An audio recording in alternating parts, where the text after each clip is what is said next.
Vežėjai žlugdo valdžios viltis pinigų pensijų kompensavimui gauti apribojus įvežamų degalų kiekį. Tarptautinės ir Lietuvos vežėjų asociacijos ragina vyriausybę atsisakyti tokių planų. Jie sako, kad šešėlio mažinimas neturėtų trukdyti legaliam verslui.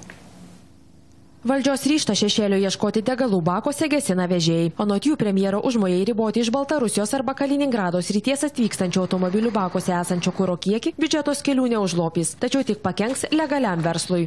Rezoliuciją priėmėm, reiškia, kreiptis į mūsų šalių vyriausybės dėl, sakyčiau, bandymų, nelogiškų bandymų riboti, reiškia, kurą, kurie įtakos, sakyčiau, legalų verslą, gali persiskirti srautai.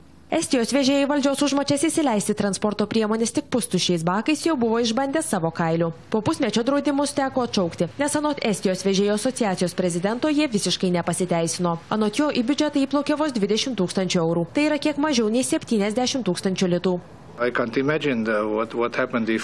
Negaliu įsivaizduoti, kas nutiktų, jei pavyzdžiui Lietuva pradėtų naudoti 200 litrų limitą Rusijos vežėjams. Tai jau būtų skandalas. Kam reikia tokio skandalo?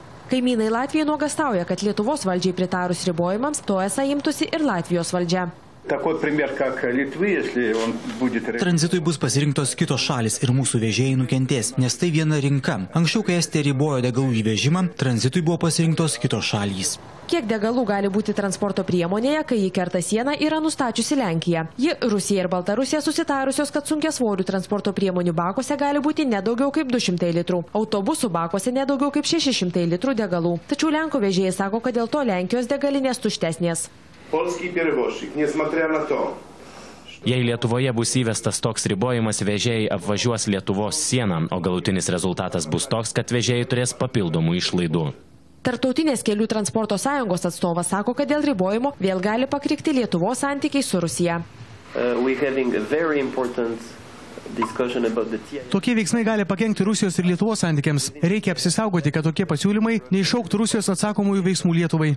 Nors siūlymas riboti kurą pasigirdo iš premjero lūpų, susisiekimo ministras jam prieštarauja ir teigia, kad šešėlį nugalėti galima kitais būdais. Aš manau, kad tokio ribojimo, kuro ribojimo įvedimas, nepritarčiau, sakyčiau, tokiam veiksmui, bet pasisakau visiškai prieš. Anot Sinkevičiaus, kuro kiekį būtų galima kontroliuoti, fiksuojant įvažiuojančios ir išvažiuojančios iš Lietuvos transporto priemonės spidometro ir kuro bako parodymus.